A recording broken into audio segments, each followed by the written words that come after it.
இது வந்து பேங்க் பஸார் கார்டு தொலைஞ்சு போச்சுன்ட்டு திருப்பி ரீப்ளேஸ்மெண்ட் பண்ணி வந்திருக்கு.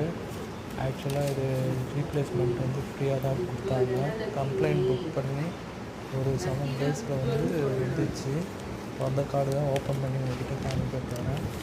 ஆக்சுவலாக கார்டெலாம் பார்த்தா வெறும் ஈஸியாக கேஷுவலாக தான் இருக்குது. பேங்க் பஸாரோட டைப்பில் வந்தது. அதுக்கப்புறம் இதை பற்றி சொல்லணும்னா full and full first card தான் நம்ம பார்த்தோன்னா ஓப்பன் பண்ணி பார்க்கும்போது அதுக்கான டேர்ம்ஸ் அண்ட் கண்டிஷன்ஸ் இருக்குது. ஓகே தான். ஆனால் பெட்ரோலு ஃபியூல்ஸ்லாம் போடக்கூடாது இந்த காரில். பெட்ரோல் போட்டோம்னா அதில் 1.5% அது மாதிரி பிடிக்கிறாங்க. எவ்வளோக்கு எவ்வளோ பெட்ரோல் நம்ம அதிகமாக காசு போடுறோமோ அவளுக்கு எவ்வளோ அதிகமாக ஜஸ்ட்டு ட்ரை பண்ணி பார்க்கும்போது அது ஃபியூல் சார்ஜு இதில் இருக்குது.